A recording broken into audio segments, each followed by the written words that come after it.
I'm only saying this now because most of the men who lived through it are long gone. Back in 1923, a small U.S. detachment ran into something command covered up fast. I still remember what grabbed my leg in that tunnel, and I know we didn't kill it. We just buried it for a while. So let me ask you something before we get into the rest. If you found out your friend was a vampire, what would you do?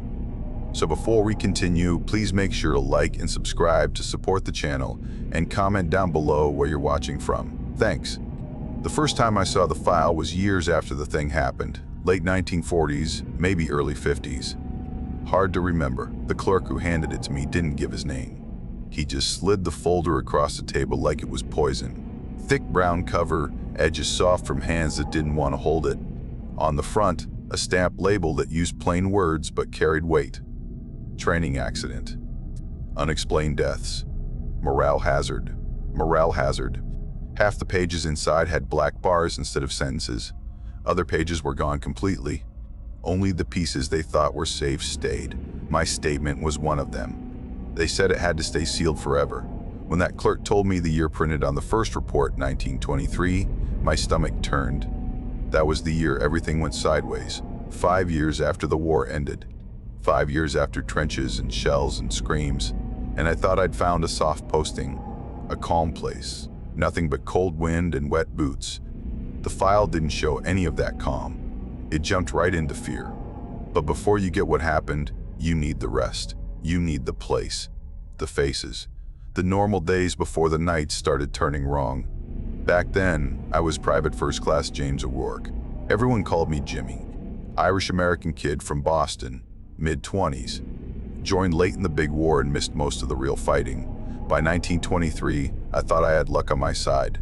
Got sent to England for a slow job at Hawthorn Garrison up near the North Sea coast, rural county. Flat fields and marshland that smelled like old water and rot. The garrison used to be part of a British coastal defense point. Half the bunkers still had rust streaks that looked older than the men walking past them. The place was only half full, a mix of leftover British staff and us Americans. Nothing important. Or that's what they said. They used it for storage of old supplies. We moved crates, checked dusty gear, and played pack mule for whatever the brass wanted shuffled around. There was intelligence liaison work too, but no one told a guy like me what that meant. Our days started in mist thick enough to chew. Morning drills where everyone cursed their boots because they stayed soaked. The tea tasted like burnt rope. We joked about it every morning, even though none of us laughed much after the first week. After drills, the tasks were simple. Move these crates here. Check those trucks. Clean out that old bunker even though no one had used it since the war ended. Walk the fence line again even though nothing ever happened. Evenings were the only time that felt right. We played cards in the barracks, cheap cigarettes, cheap laughs. Sometimes we took a beer run to the village. Small place with buildings leaning like tired men. One church, one pub. A graveyard older than anyone alive. The locals had stories older than that graveyard. You could feel it the moment you stepped inside the pub. People watched us with tired eyes like they already knew how our story ended. I wrote letters home whenever I could. I always made things sound nicer than they were. Told my parents I was doing important work. Told them England was beautiful. Left out how the place crawled under your skin. The clouds never seemed to move. The wind always came from the same direction, slipping through your coat like hands looking for something warm. The men I worked with made the place bearable. Sergeant Daniel McBride ran our little group. Late 20s, maybe early 30s. Tough, steady, but fair. He had real war on his back. France. Trenches. Mud that swallowed men. He didn't talk about it, but you could see it in his eyes when something didn't feel right. He wasn't the type to fall for ghost stories, but he wasn't the type to ignore them either. Dr. Algernon Pierce was the British Army doctor stationed with us. Quiet man, precise. Always trying to explain things with reason even when reason didn't fit. Thin hands, tired face, always smelled faintly of disinfectant. Captain Harris was our commanding officer, more interested in looking good for his chain of command than keeping us comfortable. He didn't want to hear problems unless he could pass them upward with a nice bow on them. If you came to him with something strange, you'd get a reminder to stay focused on duties. Father Mallory was the priest from the village. Nervous man with a voice that cracked when he spoke about anything old. He avoided certain topics, like the churchyard and whatever they buried deep under it. He always seemed ready to pack up and run, but couldn't. For the first month, life was simple enough. Drill, work, cards, beer, stories. England felt gloomy but interesting. I liked listening to the British soldiers tell tales from the trenches, not the big famous stories. The small ones. The ones whispered when the lights were low. Strange lights in old dugouts. Shapes moving where no man should be. I laughed at most of it. Told them ghost stories were for bored villagers. But some of the older British soldiers didn't laugh back. And the village folk, yeah, they didn't joke either. They avoided the churchyard after sunset. They avoided the marsh even in daylight. At the pub, if someone mentioned the walker, the whole room shifted. People stopped drinking. The air went heavy. Someone would get up and walk outside like they needed air. I didn't take it seriously. Not then. I was too busy being young and thinking nothing could touch me, but signs were everywhere if I'd bothered to look. Old trenches covered in weeds near the garrison. Concrete bunkers left to rot. Marks carved into trees near the marsh that looked like they were made by someone who didn't want to be followed. Everything felt unsettled, like the land still remembered the war and hadn't forgiven anyone for surviving it. Back then, though, Hawthorn Garrison felt like a nothing place, a forgotten outpost with forgotten men. A quiet corner of a country that was trying to push the war into the past. I thought the worst thing I'd deal with was damp socks and bad tea. I was wrong. The first crack in the calm came on a gray morning when McBride sent a few of us to haul supplies out to some farms near the village. Nothing special. Just sacks of feed, lamp oil, and a crate of canned stuff the farmers traded for. I rode in the back of the truck, boots bouncing off the wooden boards, trying to stay awake. When we pulled into the farm, folks were gathered in a tight circle near the fence, no one talking. Just staring at the ground like they'd found a corpse. Turned out they had, sort of. 2 sheep lay stiff on the grass, white wool gone dull in the morning light. Their bodies looked drained, not torn open. Not ripped like animals usually do, just pale and empty. Their necks had 2 small marks, barely there. Like something pressed in, drank its fill, then walked off. The farmer stood with his hat in his hands. He kept whispering that it was like the old tales, said it was back again. A couple villagers nodded like they already knew what he meant. Before we could ask anything, 2 British MPs rolled in and pushed everyone back, told us to stay clear. Said it was dogs or some poacher with a strange knife, but no one bought it. The MPs looked nervous. That was the part that stuck with me. On the way back to Hawthorn Garrison, an old woman stopped me while the others checked the load straps on the truck. She had eyes like burnt coal and a voice that didn't shake even though her hands did. "You shouldn't stay on that hill after dark," she said. "The earth there never settled after the war. Or before it." I tried to joke back, but she just shook her head. She said a name I'd hear again later, the Night Walker. After that, she clammed up and walked off as fast as her legs could go. I told the guys what she said. No one laughed. That night, when I came back to the barracks, something was waiting under the door. A folded bit of newspaper, no note, no explanation. The headline read, "Seeking young woman missing, Paula suspect nerves or runaway." Someone had written on the margin with shaky handwriting, "He walks farther each night." I showed it around. No one said they left it. No one even tried to joke about it. The older British private in the bunk near mine stared at the clipping a long time before he shoved it back at me and told me to burn it. I didn't. After that, the air around camp changed. Even the stupid little things felt wrong. Guards at the north fence said they heard distant cries during the night, like a woman calling for help.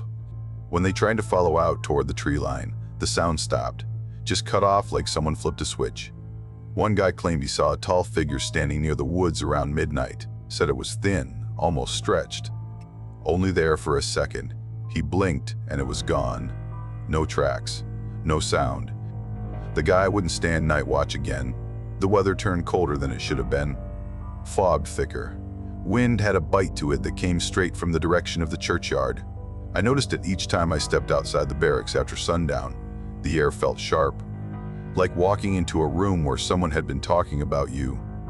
I tried to keep the mood up with dumb jokes, but even I started checking the locks on doors and windows before bed. I'd lie awake, listening for something I couldn't name. A rustle. A shift in the boards. Anything. I wrote letters home, but they read different now. I stopped telling jokes, stopped pretending the place was some easy ride. I didn't write about the sheep or the woman who stopped me or the newspaper clipping. I just told my folks that England's nights felt heavier than Boston's.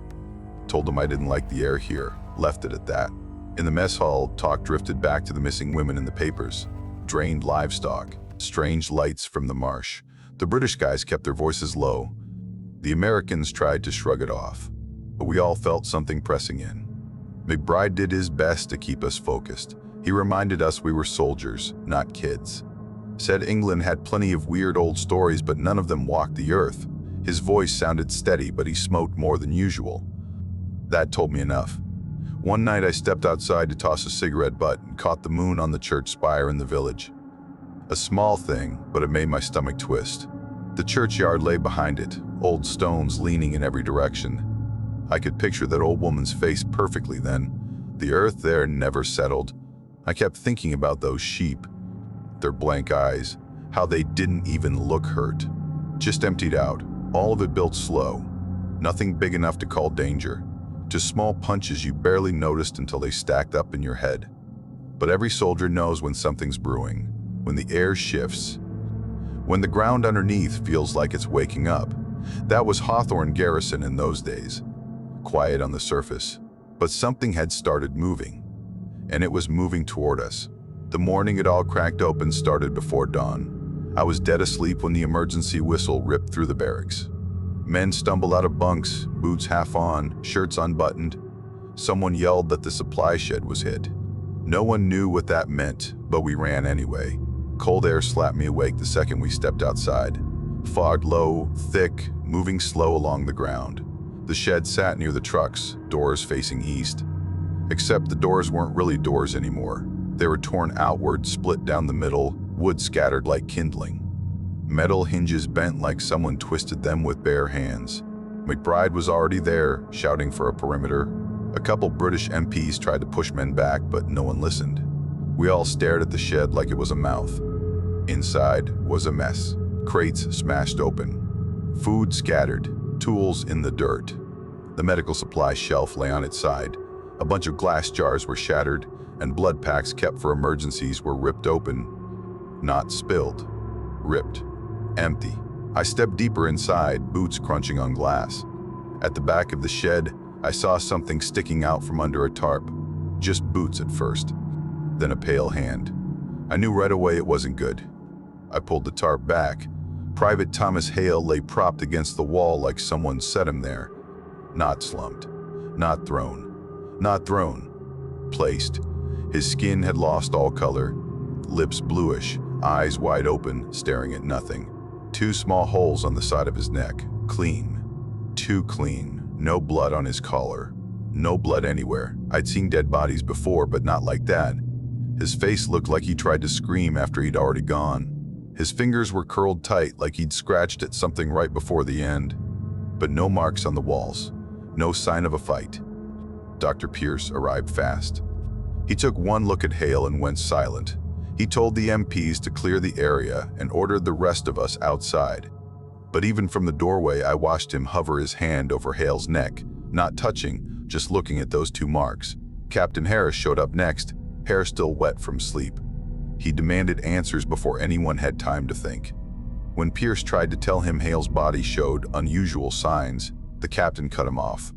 Called it an accident, said maybe a wild animal got inside, maybe a thief panicked. He talked like he was reading off a card someone handed him. He lined us up outside and gave one of those stiff speeches. Told us to stay quiet. Told us not to feed rumors. Told us the official explanation was an animal attack or criminal vandalism, and we weren't supposed to say otherwise. His voice didn't match his eyes, though. His eyes kept flicking to the shed like something inside was waiting to come out. The rumors still spread. They always do. Some of the men swore Hale was found half sitting before anyone touched him. Others said he looked peaceful until the tarp came off, then his face shifted. I don't believe that part, but I do believe the feeling in the air. Like the ground under the shed was still holding something in. I tried to piece it together. The drained sheep, the missing women in the newspaper. Now, Hale. Same pale skin. Same small marks, same empty body. It all lined up too well, and that scared me more than anything. The men were shaken. Even the ones who acted tough didn't hide their nerves. A few wanted more guards posted. Some wanted out. A couple asked McBride to request a transfer for the whole unit. He told them to hold steady, but I could see worry in him too. He had fought in the trenches, seen things men weren't meant to see.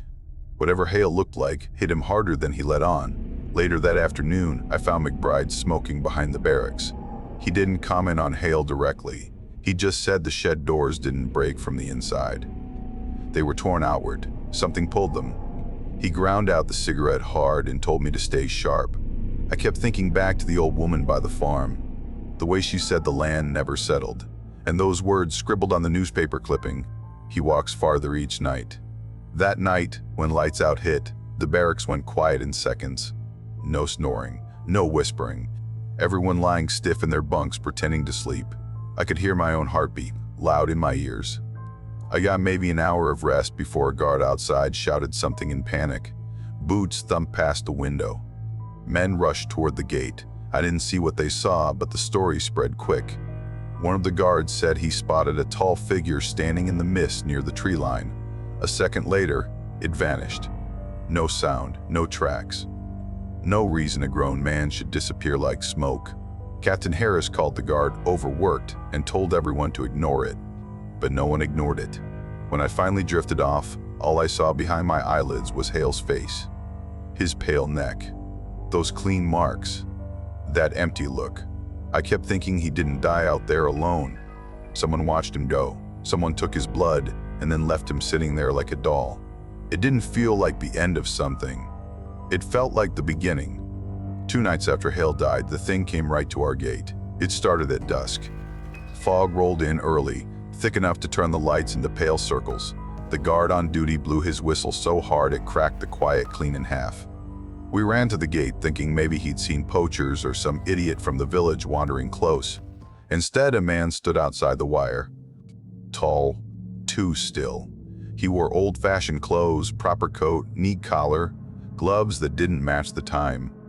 Looked like someone walked out of a portrait. His skin was pale in a way that made you think of cold stone, not illness. His face had sharp lines, like everything about him was carved too clean. His eyes reflected the lantern light even though he wasn't close enough for that to make sense. He didn't look scared, didn't look confused, just stood like he owned the road. The guard stammered something, asked his business. The stranger smiled a polite little smile. "I believe your commanding officer is expecting me." We all froze. There was no appointment, no note, nothing.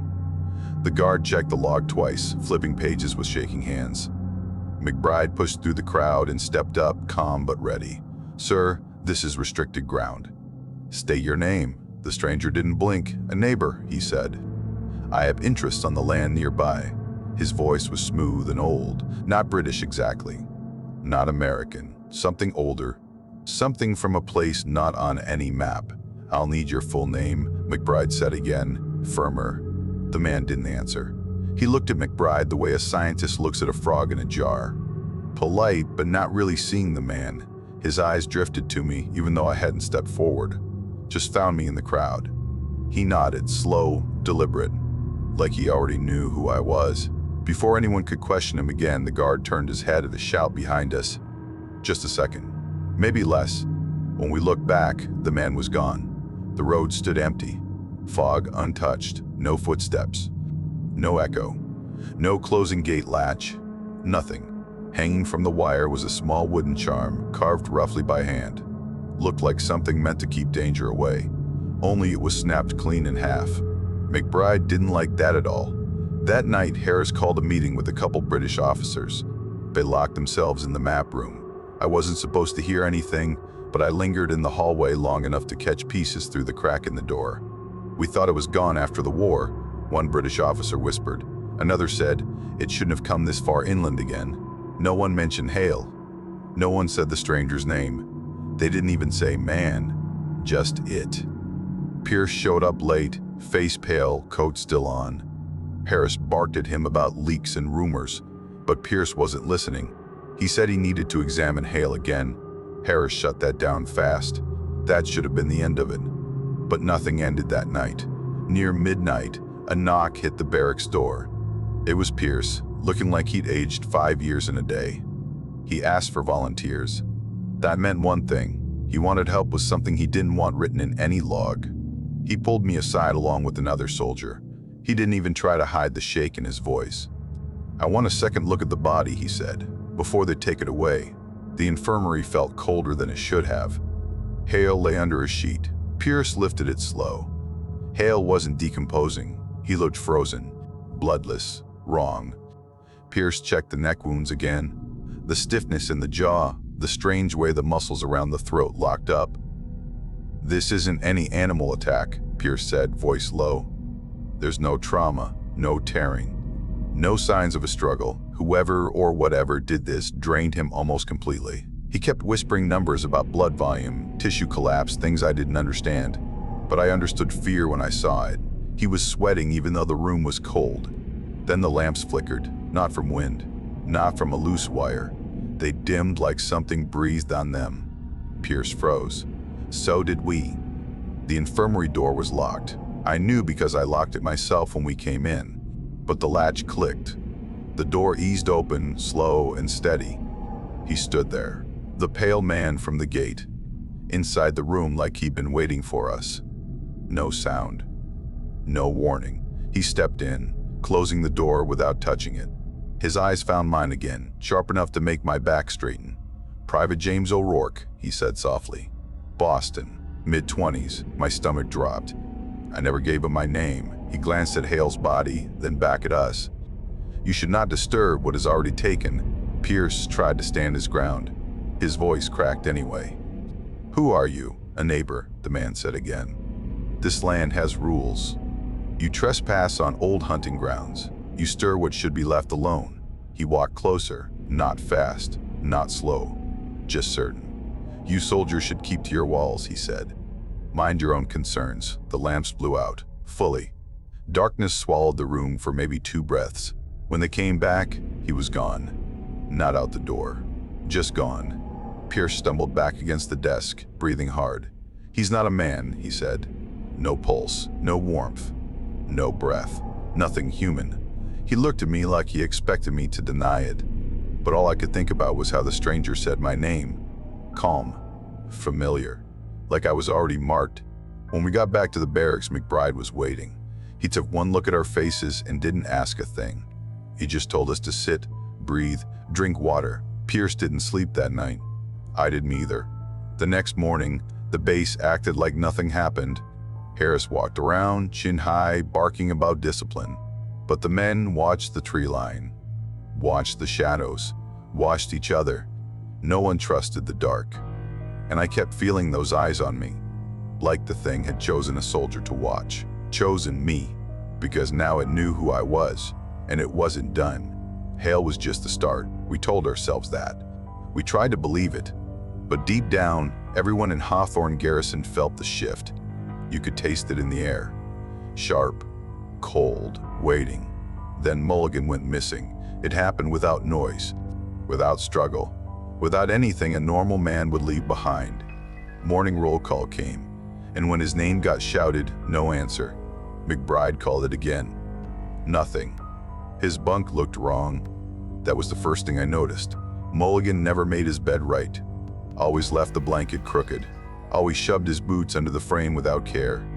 But that morning, his sheets were tight and clean like an inspection was coming. Boots lined side by side. Not a wrinkle out of place. And on his pillow, just one drop of blood. No smear, no sign he coughed it or cut himself. Just a single bead dried dark. The MPs tore through his locker and came back with nothing. No sign he packed, no note, no trail. The whole barracks went quiet. Men looked at each other like the next name called might be theirs. Later that morning, a gate guard cracked. He didn't want to talk at first, but you could see the guilt eating him alive. McBride pulled him aside behind the motor shed, and after a few minutes the man broke down, shaking like he'd swallowed ice. He said he saw Mulligan leave. Only Mulligan wasn't walking on his own. A tall figure carried him toward the woods, not dragging him, carrying him like a child. The guard said Mulligan looked half asleep, arms loose, head resting against the figure's shoulder. Not fighting, not scared, just gone somewhere else in his mind. The guard said he tried to shout, but his throat closed, like something held it shut. Like the fear itself reached up and gripped him. He swore the figure was too tall, too thin, wrong in the shoulders and neck. Like a stretched shadow, he whispered. Then he begged us not to make him repeat it. The next hours were chaos. Soldiers yelled for a search party. Others wanted fences reinforced. Some wanted rifles issued to every man on the hour. Harris told everyone to calm down and stay on base. Called the guard's story nonsense. He said Mulligan probably ran off to the village. Even he didn't believe that. His voice shook around the edges. By midday, word had already reached the village, and that was how Father Mallory ended up at our gate, breathless, coat half buttoned. He asked for me and McBride by name. That scared me more than anything else so far. He paced in the old motor pool office, wringing his hands. I heard what happened, he said, and I heard about the body from the shed, and the one who stood at your gate. Pierce was there too, not by invitation, but because he heard the commotion. The priest swallowed hard and said the name again, the name the old woman had whispered days earlier, the Night Walker. We froze. Mallory said the creature had haunted the land long before any of us arrived. Old stories, old graves, old hunger. It fed in small ways for generations. Only took animals most years, sometimes a lost traveler. But the war had filled the ground with bodies, fresh deaths, fresh blood. So much death that the earth stirred something that should have stayed buried. It will not stop, Mallory said, voice tight. Once it tastes a man, it grows bold. It returns again and again. No one laughed. No one mocked him, not after what we'd seen. A young British private overheard us and came forward with something even worse. He said there was an old tunnel under the garrison, a leftover from the war, a supply route that ran under the hill and out near the old churchyard. That churchyard, he said, covered a crypt used centuries ago for plague dead. The villagers believed that ground was cursed. They avoided it even before the war. Some claimed that was where the creature had risen the first time, long before rifles or trenches. When he finished talking, no one spoke. Not for a long moment. I looked at McBride. His jaw was set. His eyes had that hard, steady look that told me he already knew what he had to do. We can't wait for command, he said. They'll bury this with paperwork while more of us disappear. We need to find the tunnel. Find him. Bring Mulligan back if we can. Pierce looked like he hated the idea. But he didn't argue. He only said we needed to move fast before nightfall. We gathered gear inside an old storage hut. Nothing fancy. Nothing out of a story. Reality doesn't give you the perfect weapon. It gives you whatever's lying around. We packed rifles and pistols, bayonets, a couple wooden stakes hacked together from broom handles and crates. Mallory carried a rosary. The British private brought chalk for marking turns in the tunnel. We grabbed lanterns, rope, and a handful of old explosives from the war. They were dusty, dented, and likely unstable, but they were all we had. I remember holding one shell in my hands and thinking it felt heavier than it should. Maybe it was fear. Maybe it was hope. Hard to tell at that point. Before we left, Mallory pulled me aside. His face was drained of color. His hands shook as he held out a small wooden cross. Rough, not fancy. Keep this close, he said. It won't stop him, but it might make him hesitate. I didn't believe in charms. I took it anyway. We walked to the edge of the garrison as the sky dimmed, the air thickening with that strange cold that seemed to come from the churchyard. The British private led us behind an old building near the fuel shed. Boards covered a hatch in the ground. The chains across it were rusted, snapped like something inside had pushed them open long ago. When McBride pried the boards off, a wave of cold air rolled out, colder than anything above ground. Not the kind of cold that comes from weather, the kind that comes from places where sunlight hasn't touched in years. We looked down into the darkness. A steep ladder disappeared into a narrow tunnel. The walls were stone and dirt, with chalk markings faded by time. Some symbols looked like protective signs. Others were scratched out like someone or something had broken them. I remember standing there, lantern in hand, stomach twisting. Not fear of death. Soldiers know death. This felt worse. Like walking into something old and hungry and patient. McBride checked his rifle. "We go together," he said. "We come back together." We nodded. Then we climbed down into the dark. I knew then that whatever waited below wasn't just another night patrol or search party. This was a hunt, and we were walking straight into its lair. Going down that ladder felt like stepping off the world. The lantern's glow barely reached the dirt floor at the bottom. The air hit us first. Cold, wet, smelling like old soil and something metallic underneath it. The kind of smell basements get when no one's been down there in years. Only this was worse. This smell wasn't dead. It was waiting. The tunnel stretched ahead, narrow and low, walls sweating with damp. The British private went first, lantern in hand, chalk in his pocket. McBride followed. I came behind him. Mallory and the last soldier brought up the rear. We took slow steps. Every sound felt loud. Boots on stone, drips, breathing. That was it. No wind, no shifting earth. Just that cold air pushing against our faces like it wanted us to turn around. A few yards in, we passed old chalk marks on the walls. Half circles, lines, some kind of symbols. The private whispered that they were from the war, something British engineers scribbled to mark safe passages. But some of the markings weren't military. Old shapes scratched deep into the stone. Protective marks, Mallory said, or warnings. Most were cracked or gouged out like something clawed through them. We kept walking. The tunnel dipped and twisted. In some places it narrowed enough that we had to turn sideways. Our lanterns flickered every now and then, flames stuttering like the air was thinning. But it wasn't. What we felt wasn't suffocation. It was something else pressing closer.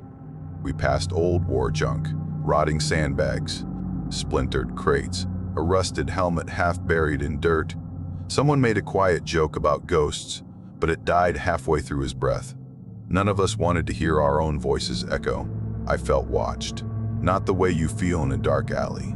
This was deeper, instinct level. Like something had been living down here long before the war, long before any soldier set foot near the place. Something that didn't care about uniforms or rifles. A little farther on, the tunnel opened into a wider cavity. Stone walls, uneven. A hollow carved out over centuries, not decades. Bones lay scattered across the floor. Old ones, yellow and brittle.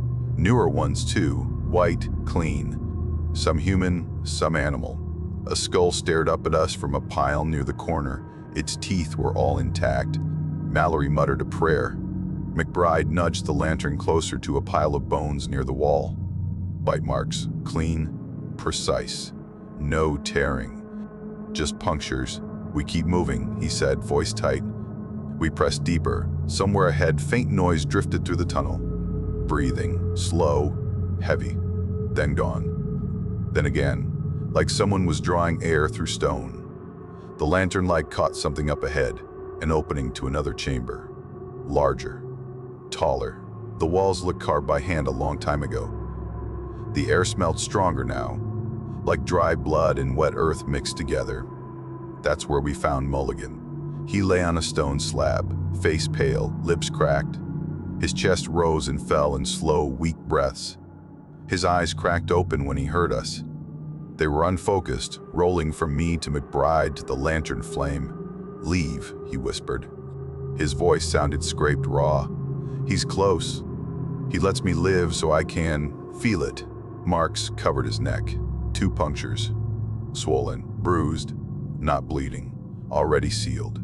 His skin felt cold when I touched his shoulder, as if his body heat had drained out the same time his blood did. We tried lifting him, but he screamed weakly, begging us not to. Said he wasn't sure if he could walk. Said he didn't know if he was supposed to. Then the lantern light bent, not flickered.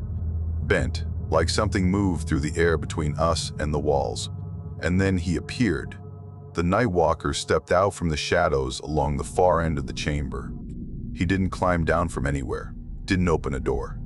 He was simply there, like the darkness peeled back and made room for him. Tall, thin, longer limbed than any man, skin pale as bone. Teeth hidden behind a calm mouth, but you could see the shape of them beneath the lips, eyes reflecting the lantern flames like small mirrors. He wasn't breathing, he wasn't blinking. He looked at each of us like we weren't intruders. We were prey. McBride tried to steady his rifle. Mallory clutched his rosary so tight his knuckles went white. I stood between Mulligan and the thing because I didn't know what else to do. The creature stepped forward. No sound. No shift of dirt. It moved like weight didn't matter. "Private O'Rourke," it said softly, "still walking in places you should not walk." Its voice was calm. It didn't growl, didn't hiss. That made it worse. Calm voices don't belong in places like that. McBride ordered it to stop. The thing ignored him. It addressed me like we were continuing a conversation from earlier. "War fed me well," it said. "So many dead. So much blood poured into the soil. Now it is quieter. I choose carefully." Pierce had told us he wasn't human. Hearing him talk like that only confirmed it. "You took Mulligan," I said. My voice cracked, but I didn't care. The creature tilted its head, studying me. "He lives. For now. A reminder of what lies under your feet." McBride stepped forward. "Let him go." The Nightwalker smiled. A small curl of the lip. Not wide. Not angry. Just confident. "Leave this land. Accept loss. Survive by turning away, or stay and more will die." "We're not leaving," McBride said. "And I am not finished," the creature replied. McBride fired. The crack of the rifle echoed off the stone. The bullet hit the creature square in the chest. The impact staggered it, but only slightly. It reached up and touched the wound. Blood seeped out, dark and thick. Then the flesh began to close. Slow, but certain. The bullet fell to the ground. We shot again, all of us. The chamber filled with blasts and smoke. The creature flinched each time, but didn't fall. Didn't scream. Only grew angrier. The calm mask slipped. The eyes widened. The teeth showed in full long, sharp wrong. It moved. Fast. Too fast. It crossed the space and slammed one of the men against the wall. The soldier's body hit the stone with a crack. He slid down, barely conscious. We backed up, dragging Mulligan between us. "We can't win a straight fight," I yelled. "This thing won't go down." McBride fired again, buying us seconds. "We don't have to kill it," he said. "We just have to bury it." That's when I remembered the explosives. The old shells in my pack, the ones we brought as a last chance. The only way out was to collapse the tunnel on top of it, trap it, bury it where it came from. I pulled the explosives free. My hands shook. My heartbeat hammered so hard it felt like it echoed off the walls. "We make a cave in," I said.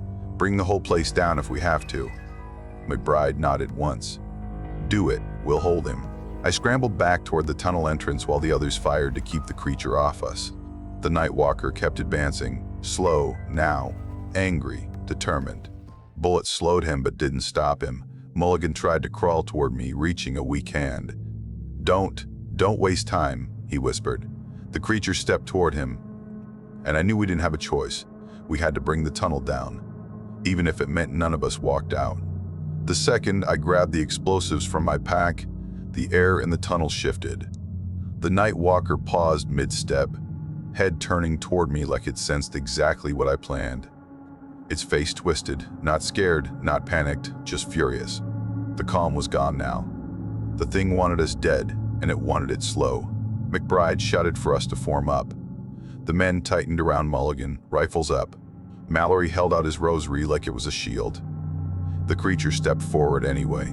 The lantern light hit its skin and showed veins just under the surface. Dark, thick, moving. "We need time," I yelled, backing toward an old munitions stack farther down the tunnel.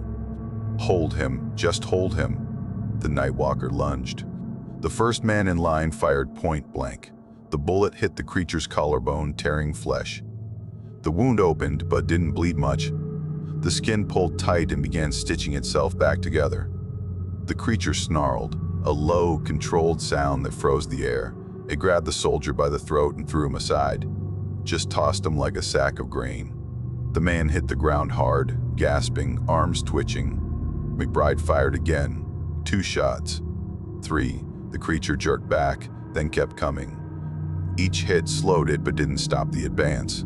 The sound of the bullets hitting flesh was dull, ugly, like punching wet cloth. I reached the munitions stack, a pile of old shells and crates from the war, dust coating everything. I pulled one crate open. The stuff inside didn't look safe. Didn't look stable either, but we didn't have another choice.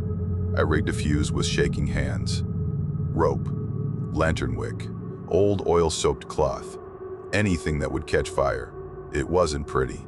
It wasn't steady, but it would burn. Behind me, the men shouted orders, fired shots, stumbled back step by step.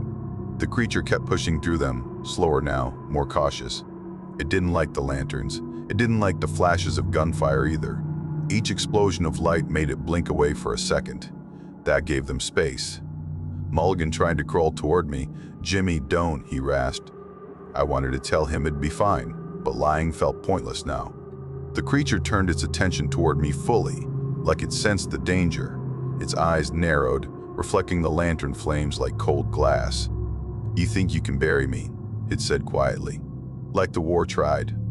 Like the earth tried. You cannot. We'll see," I said. The creature moved again, faster than before. McBride charged forward, bayonet fixed. He thrust at the creature's side. The blade went in.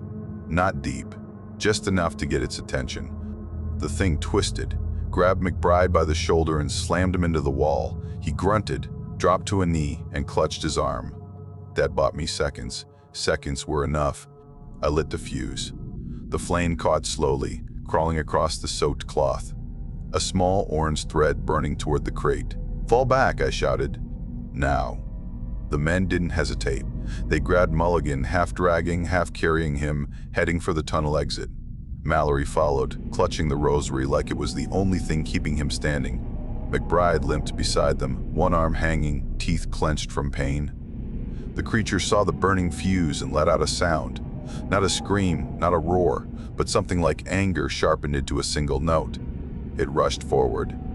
I ran. The tunnel shook under our boots as we sprinted. Lantern light swung wildly along the walls. Shadows stretched. Air thickened. Every step felt like something was pulling back against us. Behind us, the fuse burned fast. Too fast. Old explosives didn't like being messed with. They didn't wait politely. They didn't care about timing. We reached the ladder first. Mallory climbed fast despite shaking hands. Mulligan was pushed up by two soldiers from below, barely hanging on. McBride waved me forward, but I shook my head. "Go," I said. "You're hurt." He snarled something under his breath and shoved me onto the ladder anyway. "Move, Jimmy." I climbed. Above us, the hatch opened. Soldiers from the garrison, a small rescue team, leaned down, reaching. They'd noticed we were missing. They'd seen the strange tremors. They'd heard something down below and opened the hatch even though it broke orders. They grabbed Mallory, pulled Mulligan up, pulled the private. I felt a hand close around my ankle. Ice-cold fingers, strong enough to bruise through the leather. I froze, looked down. The Nightwalker clung to the ladder below me, one hand gripping the rung, the other locked around my boot. Its face was inches from mine, eyes empty, teeth showing now, long enough to pierce bone. "You will not forget me," it whispered. My chest seized, my breath locked. For a second, I thought it would pull me off the ladder and drag me down. Then McBride slammed his rifle butt into the creature's arm. Once, twice. A third hit cracked bone. The creature hissed, loosened its grip, and fell back a few rungs. "Climb," McBride shouted. I scrambled up the last few feet. Hands reached for me, pulling me out of the hole. I landed hard on the ground above, coughing, lungs burning. McBride climbed next. The creature leaped upward, grabbing for him. Someone above fired a shot down the hatch. The flash of light made the creature recoil long enough for McBride to reach the top. Then the world went white. The explosives ignited. A roar hammered through the tunnel.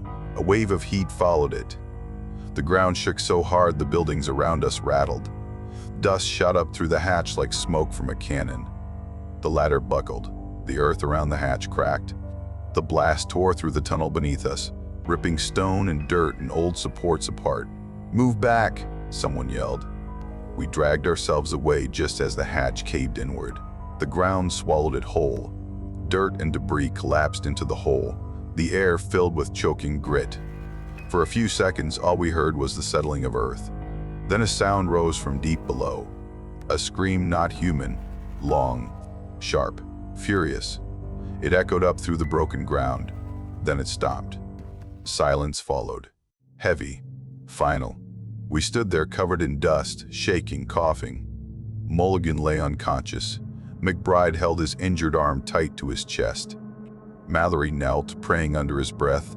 The rescue team stared at the collapsed hatch like they expected something to claw its way back out. But nothing moved. Not then. Not then. We had buried the creature under tons of earth and stone and ruins. Maybe we didn't kill it. Maybe creatures like that don't die. But we stopped it. For the moment, that was enough. Nobody celebrated. Nobody spoke above a whisper. We just stood there in the cold dust settling around us, knowing what we'd faced wasn't gone. Just trapped. The kind of trap that buys time, not peace. And time was all we had left. The blast settled fast, but the dust hung in the air for hours. By sunrise, half the garrison knew something huge had happened. They saw the collapsed-out building, the cracked ground, the torn-up patch where the hatch used to be. They saw Mulligan carried into the infirmary, pale as chalk. They saw McBride's arm wrapped tight, but none of them heard the scream from below. By midday, investigators rolled in, suits from U.S. intelligence. British officers from London with clipped voices and stiff backs. They walked the site with notebooks and flashlights, poking the rubble like they were inspecting storm damage. None of them looked surprised. None asked real questions. They already had their story. The official report wrote itself. Accidental detonation of unstable leftover munitions.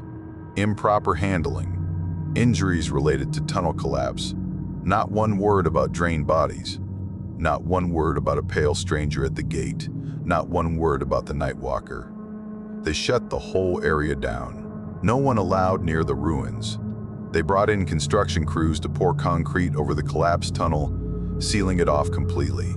Maybe they thought that would keep the thing under control. Maybe they just wanted the paperwork neat and clean. We were questioned one by one. Cold rooms, 2 officers, a tape recorder sometimes, a typewriter other times. They asked straight questions at first: what route we took, who carried explosives, who gave the order. Then the questions bent sideways. Did you see an enemy combatant? Was Private Hale depressed before he died? Would you say Mulligan had a history of nervous episodes? When I tried to tell them what I saw, what he was, they shut me down. Told me I was tired, told me trauma twists memory, told me my career depended on cooperation. When I insisted, they wrote it down, but my words vanished from the final draft. Redacted. Entire paragraphs gone. Pierce was questioned too. When he came out, he looked sick. Said they told him Hale's autopsy records would be sealed, and he wasn't to keep notes. Mallory had to sign papers saying he'd never speak about anything he saw beneath the ground. For weeks after, the garrison felt tight. Men barely talked. Some transferred out as fast as orders allowed. Mulligan stayed alive for a few days, then slipped away quietly before dawn. Didn't wake up again after the infirmary. His body looked peaceful, but he never got color back. The doctor said, heart failure. I knew better. The nights were the worst. Even with the tunnel sealed under concrete, a few men swore they felt small tremors in the ground. Others said they heard faint scraping, like stones shifting under pressure. Maybe it was settling earth. Maybe just fear chewing on tired minds. Once, a few days before we were reassigned, I woke up certain something was moving under the floor. It passed in seconds, could have been a dream. I told myself that. I didn't believe it. When my final interview came, they asked me to give a written statement. Said it had to be factual, clean, without emotion. I wrote what I knew, not what they wanted. I told them the creature wasn't dead, that we buried it, not killed it, that it had known my name, that I saw it heal from bullets, that it grabbed me and whispered like it had all the time in the world. I wrote, you can say it was panic. You can blame war nerves, but I know what I saw.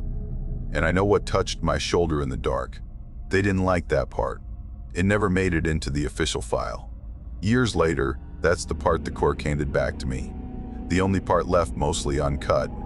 He slid it across the table with a look that told me he regretted opening the folder. A few pages on top were stamped in thick black letters. See, classified, do not release.